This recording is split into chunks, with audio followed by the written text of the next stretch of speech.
Eh, Gini ya, kita berangkat dari ini ya, dari keresahan itu ada apa gitu, gerangan dengan Jogja yang kota istimewa, kota kebudayaan, kota seni, kota pelajar, kota toleransi, tiba-tiba kita punya masalah sampah yang ini heboh ya, yang heboh ini kayak seperti ada kegagalan kalkulasi dan analisis dan aksi ya.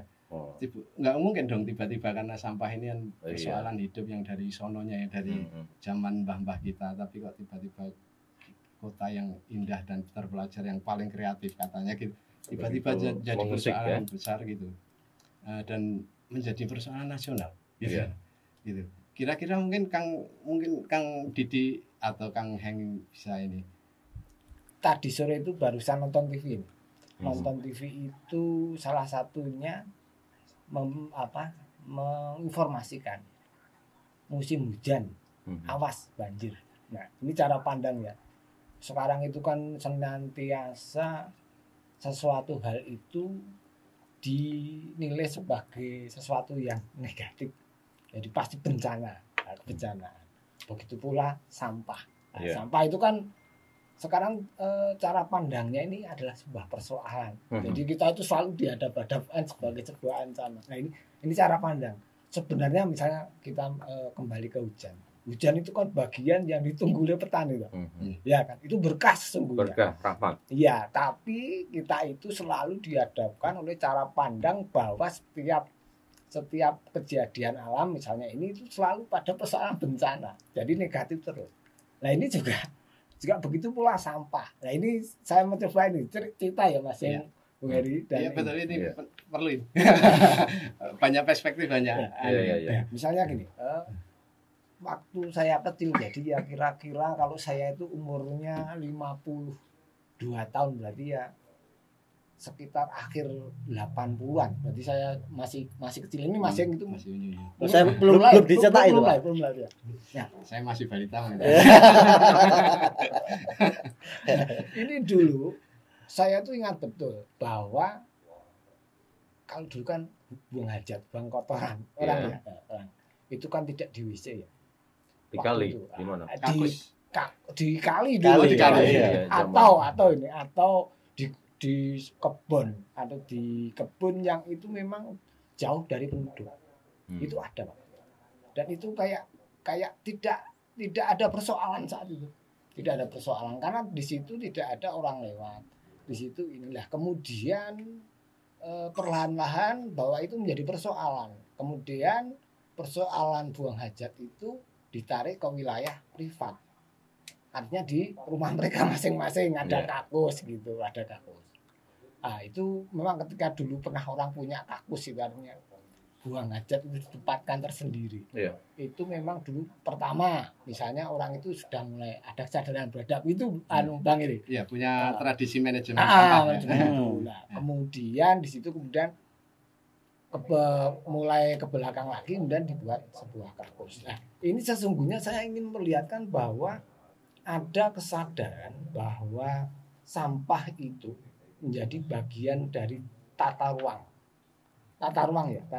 dan juga bagaimana ini sebagai siklus yang mau tidak mau ada kesadaran itu. Maka ini lagi-lagi masih masa kecil saya nih Bung Heri.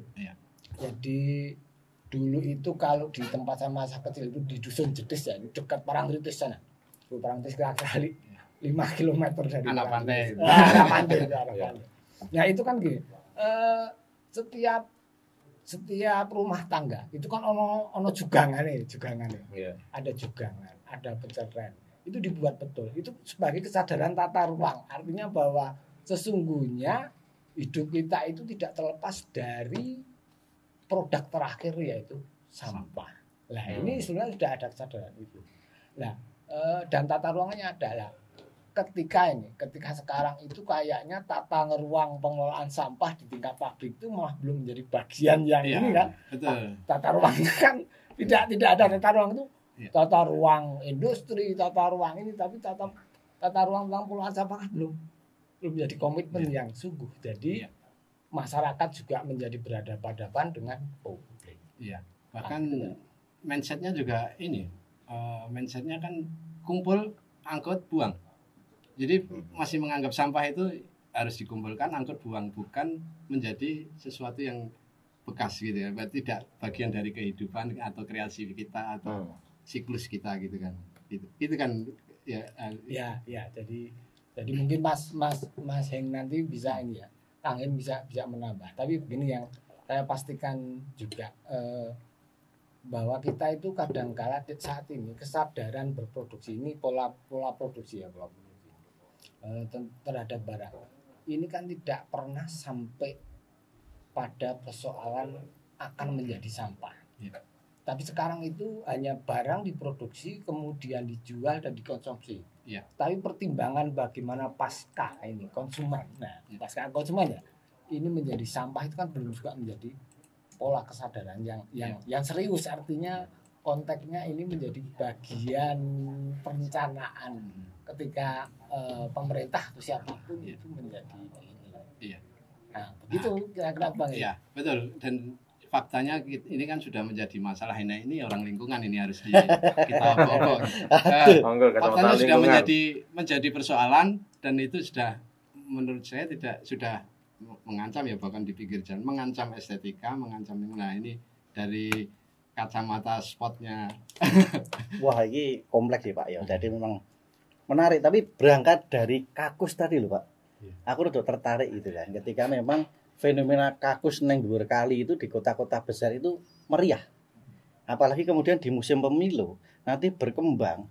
Jadi kawan-kawan perkotaan itu sangat kreatif. Akhirnya baliho-baliho gambar caleg itu jadi tutup kakus.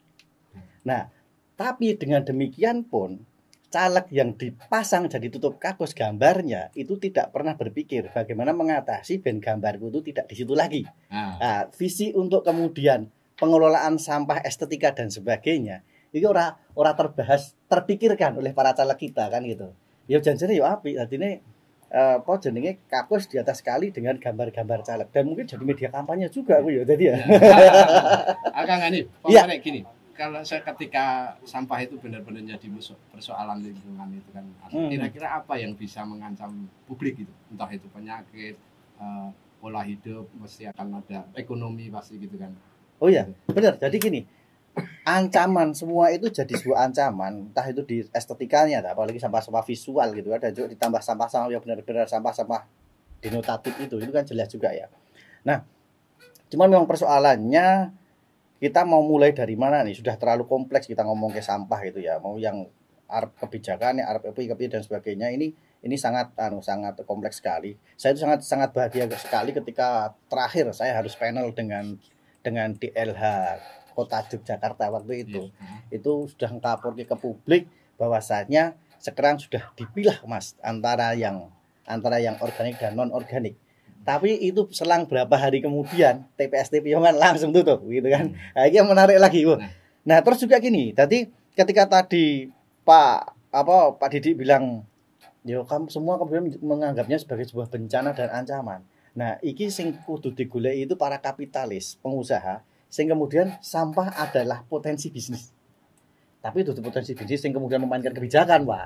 Tapi kemudian potensi bisnis bagaimana kemudian itu jadi sebuah produk baru. Nah, sore tadi jenengan sore tadi Pak ngimpi apa Pak? Saya tidak mimpi, nonton TV. Oh, nonton TV ya. Kalau tadi sore tadi saya kebetulan belajar ke tempatnya kawan yang memang dia baru ide gagasan untuk sampah plastik yang tidak bisa direcycle lagi jadi bahan produk sirup produk rumah tangga.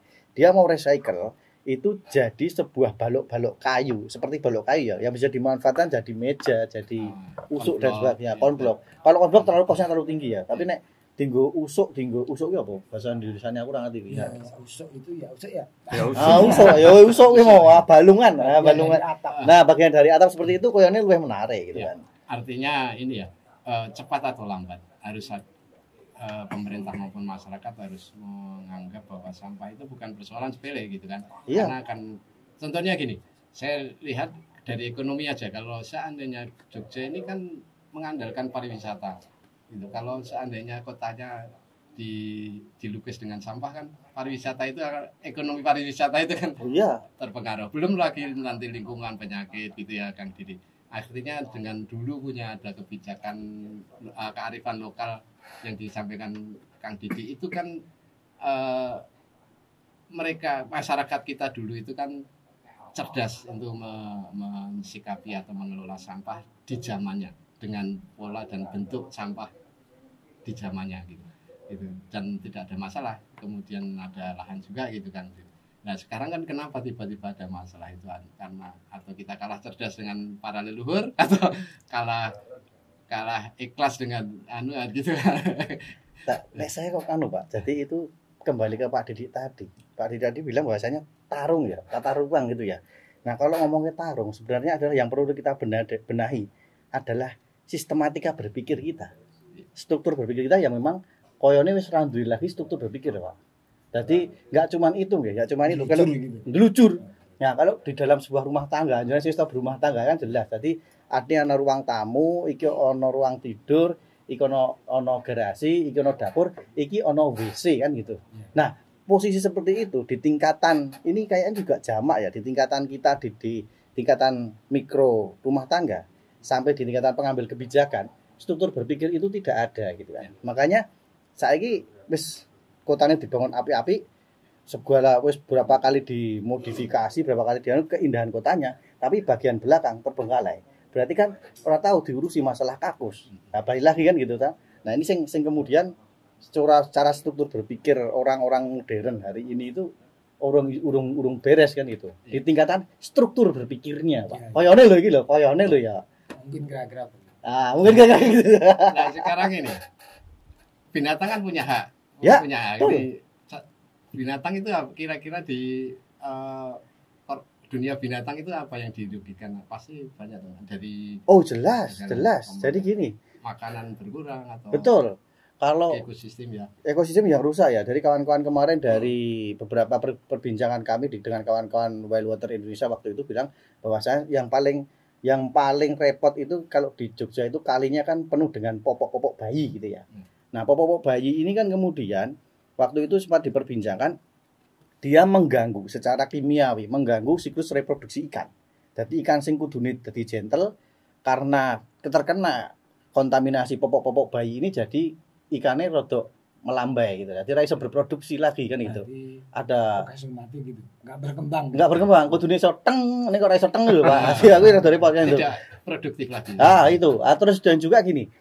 Di tingkatan plastik ya, Pak. Jadi tingkatan plastik ini kan kemudian kalau sampai ke samudra sana gitu kan. Kalau sampai sana kan kemudian dikonsumsi oleh para biota laut, terutama penyu. Banyak kemudian penyu yang penyu yang makan plastik rata-rata ya bablas gitu kan.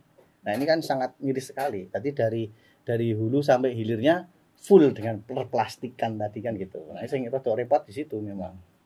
Ya. Kira-kira apa ya Kang Didi yang nilai-nilai kearifan lokal lama yang hilang sehingga gagal mengelola sampah di masyarakat kekinian itu loh. Kalau dulu kan. Tapi saya lagi-lagi ya ini selalu ingin mencoba untuk berromantisme ke belakang. Orang romantis. Gimana kalau kita pesan dulu yang manis? Ada pesan yang harus kita dengar. Oke, simpan dulu ya Mas ya. Oke, masih di komunitas ngopi Bantul nih malam hari ini sampai jam 22 nanti ya di kesempatan malam hari ini. Kita dengar dulu pesan berikut ini. Ya, kadang persatuan, kita lanjut lagi di komunitas Koncong Ngopi, ngobrol malam hari ini, komunitas Koncong Ngopi Bantul. Dengan temanya darurat sampah, ini ada Mas Hari Gaus, juga Heng, juga Mas Didi Rohati. Moga silahkan dilanjut Pak. Ini tadi ini ya, dirian saya ya. Pak.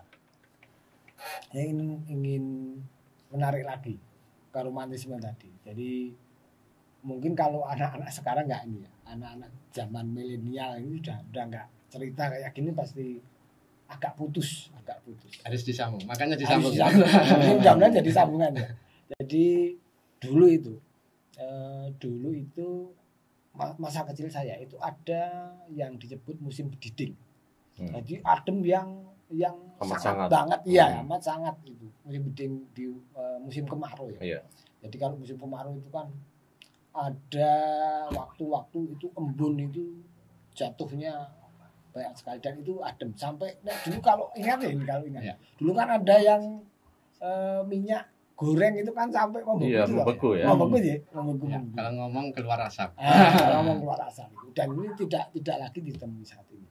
Nah, saat musim berdiding itu saya itu, ini pengalaman saya itu kan kalau pagi mau sekolah itu kan harus punya cara untuk salah satunya mengusir rasa dingin. Nah, mengusir rasa dinginnya. Nah, salah satunya adalah saya membakar sampah yang ada di jugangan.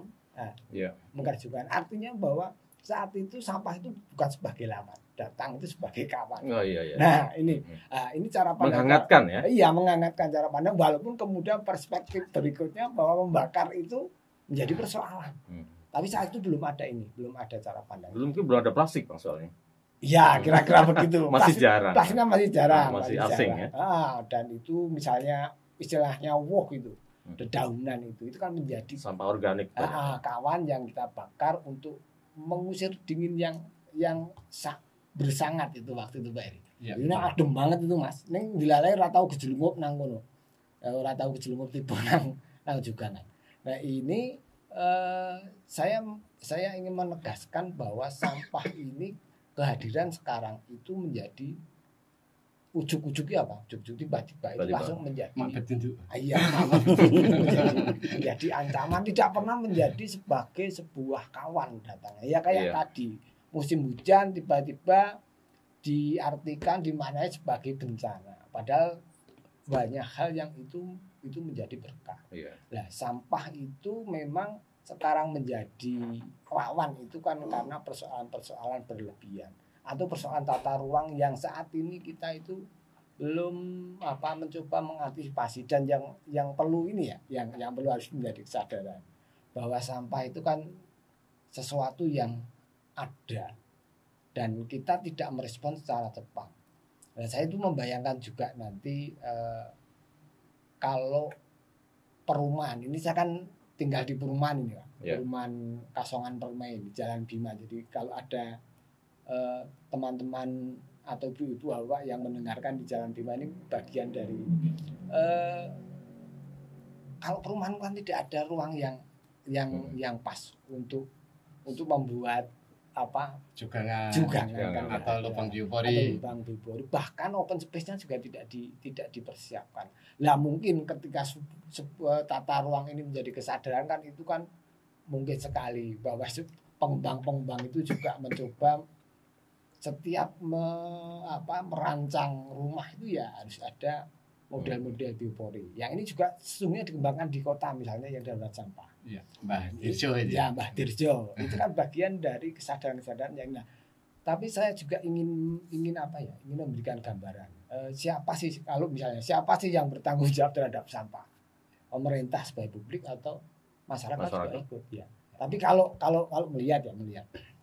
Jadi urutan bahwa pemerintah sebuah penguasa itu kan sesungguhnya adalah orang atau segolongan orang yang mengambil hak dari masyarakat, dari masyarakat. Kemudian hak itu berubah menjadi kewenangan mengatur, melayani. Nah, salah satunya hak yang masyarakat ada itu ya hak untuk yang sifatnya publik ya. Ada persoalan sampah. Nah, artinya sesungguhnya pemerintah juga memang punya kewenangan mengatur dari hak yang kita berikan itu untuk mencoba menyelesaikan sampah kita yang ada di wilayah publik tapi di wilayah publik. Jadi itu yang juga harus mereka lakukan secara maksimal. Misalnya tata ruangnya lah. Untuk di privat ini karena juga sebagian artinya kita juga punya tanggung jawab sesungguhnya bagaimana sampah yang keluar dari rumah sebelum sampai ke publik itu juga menjadi bagian kita. Nah, itu kan tergambar juga ketika waktu di desa, waktu kecil saya memang perbedaannya waktu itu punya tata ruang yang luas sehingga mencoba membuat jugangan. Tapi itu kan bagian dari secara privat itu masyarakat itu memang punya tanggung jawab. Dan ini kemungkinan kalau kita bisa mengatakan tentang persoalan kakus tadi ya. Artinya sekarang itu kalau tidak punya WC itu menjadi bagian problem yang sangat ini kan. Iya kan? Yes. Coba sebuah rumah ora ono WC-ne wis mesti mumet gitu. Kalau dulu nggak masalah, kenapa? Enggak masalah ya. Ada kali. Ada kali. Ada kali. Nah, sekarang kan enggak. Lah ini kan sesungguhnya kemungkinan. Jadi ini keluarnya sampah ketika menjadi perhatian ya ini akan seperti WC ini. Jadi kemungkinan masyarakat sebelum membuang ke wilayah publik memang kita harus punya kesadaran untuk memilah itu dalam arti bagaimana menekan misalnya hal-hal yang bisa terurai ya ada biopori di rumahnya atau apa. Nah ini kemungkinan yang bisa dikembangkan cara pandangnya seperti itu Bang Heri. Betul. Ya, intinya kalau filosofi dasarnya gini Pak, apapun yang salah kelola atau keteledoran pasti akan menjadi bencana. Nggak harus sampah gitu kan. Iya, Bahkan istri pun jadi bencana kalau kita salah kelola gitu kan. Nah, ini ular itu kalau salah kelola sama Kang Heng ini ya bisa matok gitu. Oh iya. Dia sudah dipatok berapa kali Mas? Oh biasa nih ting sudah berbisa ya. Tapi sayang belum dipatok jodoh ya. Gitu. Kalau solusi sebenarnya pemerintah itu punya undang-undang yang keren sebenarnya. Undang-undang 18 tahun 2008 itu. Iya. Intinya itu reuse and recycle. Gitu kan. Iya. Itu kan menjadi apa ya? Menjadi nyawa utama ekonomi sirkuler yang jadi sampah itu sebenarnya bukan masalah tapi menjadi berkah gitu ya. Problemnya sekali lagi setiap aturan yang konsep yang bagus itu actionnya kurang gitu kan. Actionnya kurang, controllingnya kurang, supervisi kurang, pendekatan dengan masyarakat itu tetap tanggung jawab kita semua ya Kang Hanif. Yeah. Tanggung jawab pemerintah dan masyarakat yang tadi Kang Didi ini bahwa mindset orang dulu itu begitu wise, begitu bijaksana terhadap sampah, sekarang sudah tidak ada, ditambah problem sampah itu kan lebih kompleks, baik materinya lebih berbeda gitu ya dari dulu yang benar-benar mungkin 80% sampah sekarang itu mengancam kalau tidak dikelola dengan baik, dengan secara kreatif atau dengan secara bijak gitu ya. Itu nah. Kang Hanif, Kang Heng ini ya. Kira-kira yang sering dilakukan para aktivis lingkungan itu apa yang mungkin bisa di-sharing sehingga bahwa ternyata sampah itu menjadi berkah gitu. Oh, banyak sekali ya kalau ngomongin kawan-kawan aktivis lingkungan itu ya. Karena setiap aktivis lingkungan itu kan kemudian memiliki peran ekologis masing-masing gitu ya. Nah, saya kan bagiannya provokasi gitu ya.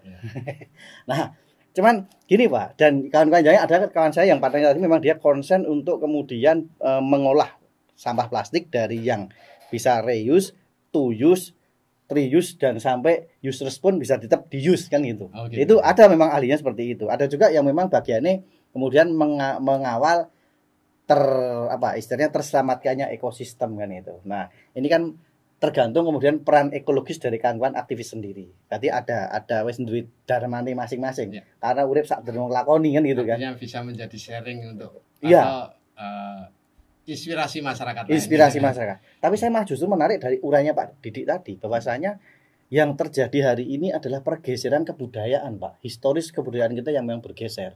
Ketika jenengan punya romantisme minyak goreng yang kemudian membeku di pagi hari dan mencair di siang hari. Karena waktu itu minyak goreng kita adalah minyak goreng yang ramah lingkungan, hasil kerencengan gitu ya. Dari kelapa ya? Ya, dari kelapa. Sawit ya. Kalau sekarang sawit yang di sana sudah membebat hutan gitu kan. Di sini dia tidak bisa membeku dan kemudian diproses dalam tubuh pun itu rawan stroke kan gitu ya. Nah, sekarang perkembangan stroke hari ini kan banyak gitu ya. Nah, itu. Nah, selain itu adalah penyeragaman. Kita kan Nusantara itu katanya bineka gitu ya. Bineka itu kan nggak kemudian hanya sekedar budaya, hanya sekedar suku dan agama dan sebagainya yang sering-sering dibikin teori dikonflik-konflikkan untuk kepentingan politik, enggak. Tapi keberagaman budaya ini pun dalam kearifannya itu ada sendiri. Misalkan dulu kita punya tradisi duwe bediang bakar nggodok banyu, itu kan pakai luweng. Kita punya budaya tradisi luweng. Kayu bakar ya. Kayu bakar.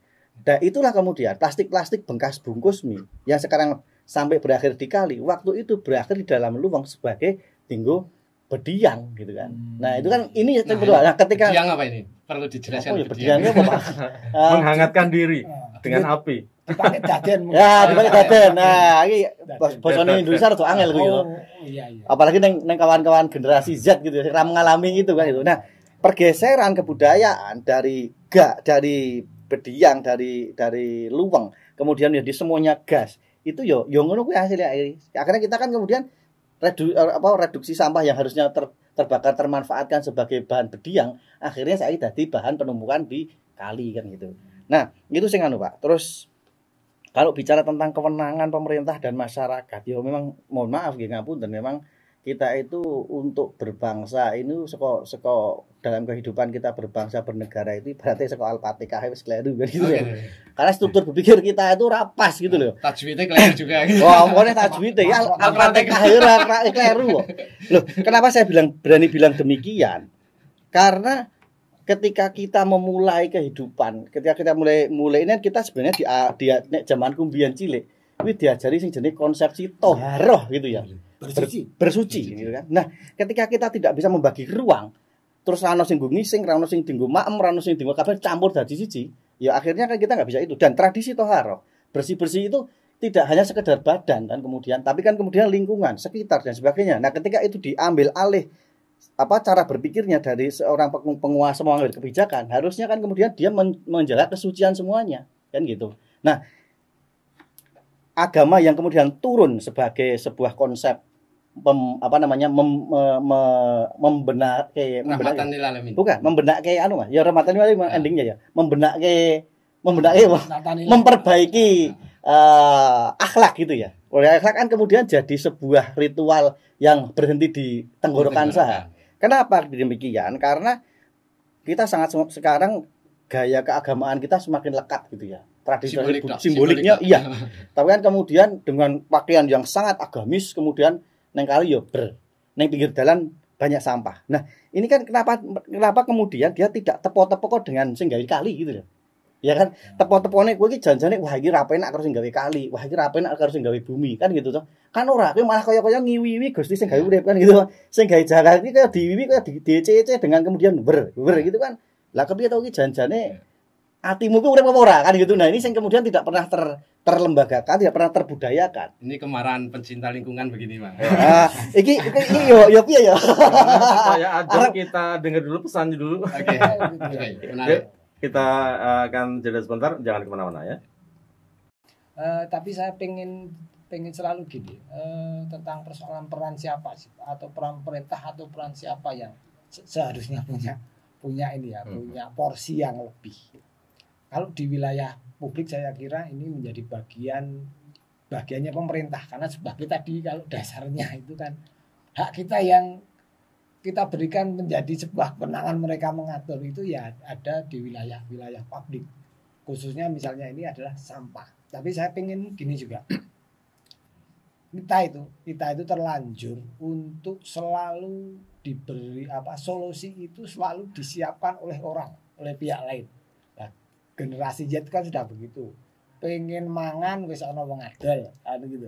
Pengen apa itu sudah disediakan oleh pihak lain. Jadi serba instan. Jadi tidak punya kreativitas untuk menyelesaikan solusinya sendiri. Nah, ini cara pandang ini juga harus perlu Nah, misalnya yang waktu kecil saya itu ngarit itu kan tidak dibekali yodio betadin enggak. Kalau ada kecelakaan kena ini Bang Iri, kena misalnya cengkrong atau apa gitu kan. Tapi dulu itu punya salah satu problem solving, artinya dia ini dengan menggunakan koloiko orang aring itu dia punya itu. Nah sekarang ini masyarakat itu kecenderungan sudah disodori oleh solusi-solusi. Jadi kreativitas untuk ikut di dalam mengambil sebuah solusi itu kadang-kadang dia enggan. Kemudian melemparkan kepada pihak-pihak yang ini ya sesungguhnya misalnya sampah itu kita itu memang punya satu tanggung jawab ketika itu masih di wilayah privat. Di wilayah privat artinya di rumah. Ya, dan itu tidak mungkin pemerintah itu masuk di wilayah itu. Hanya kemudian kita itu kan senantiasa sering merasa berat terhadap hal ketika ini menjadi seakan-akan kan kita itu dipaksa oleh pemerintah. Tapi kalau pada porsi yang pas gitu, artinya porsi yang di privat itu punyanya kita, yang di publik itu, nah Saya hanya ingin mengatakan bahwa masyarakat itu juga punya tanggung jawab wilayah privat untuk sebagai tradisi ataupun tata nilai kita itu dalam bertanggung jawab terhadap apa yang kita keluarkan. Salah satunya sampah. Dan ini mungkin cara pandang berlingkungan seperti itu ya. Karena ya kayak tadi kayak kampus kita itu ya mau tidak mau memang itu siklus kehidupannya. Makan kemudian menjadi energi, keluar menjadi pembuangan.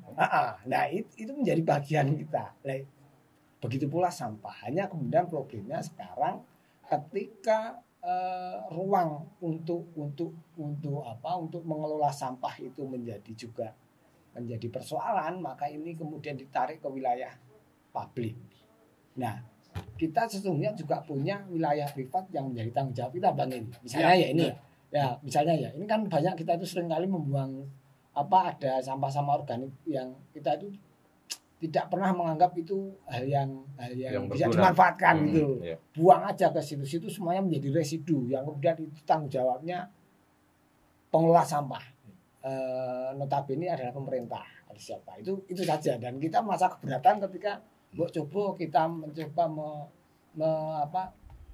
mengelola sedikit sehingga tumpukan itu tidak terlalu berlebihan di ruang privat. Nah, ini menjadi cara pandang yang harus juga harus kita tekankan. Artinya ya apapun kita punya tanggung jawab terhadap kehidupan kita sendiri. Itu lingkungannya begitu. Seperti itu. Sebenarnya kalau mempersoalkan ini atau membicarakan ini nggak cukup sehari. Karena ini problemnya juga problem harian atau bahkan tahun, problem berat gitu lah. Artinya gitu. Banyak pengalaman sebenarnya. Wilayah yang sukses mengelola sampah kemudian menjadi baik. Dan kalau tadi yang ditanya Pak yang dari Pajangan tadi, memang pada akhirnya memang tanggung jawab semuanya, tapi motornya tetap pemerintah karena dia yang punya regulasi, punya alat, punya anggaran, gitu kan. Itu terjadi, itu sebenarnya kuno itu sebenarnya pernah terjadi di Amerika, di New York. Itu menjadi masalah berat, kemudian ditulis oleh Harrison Salisbury.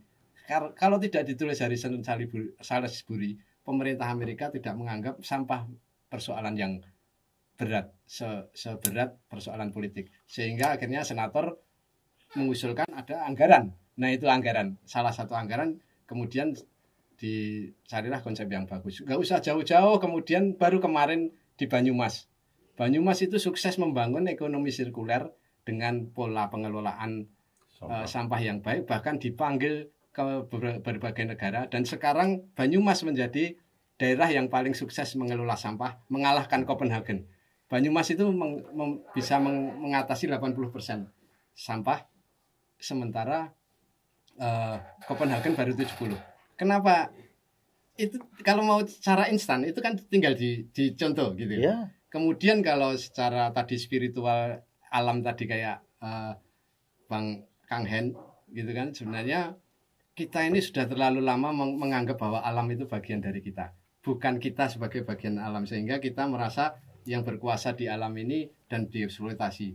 Padahal kita sebenarnya hanya setitik nota bagian dari alam gitu kan. Pergeseran dari antroposentris menjadi ekosentris. Nah itu artinya mungkin kembali diingatkan, tidak hanya sekedar regulasi dan kreasi dan berbagai anggaran dan sebagainya, tapi juga nilai-nilai dasar kemanusiaan harus kita bangun dari awal mungkin ya. Gitu ya Kang Didi yang tadi banyak menjelaskan bagaimana kearifan masa lalu yang sebenarnya masih universal sampai akhir zaman. Tas kami.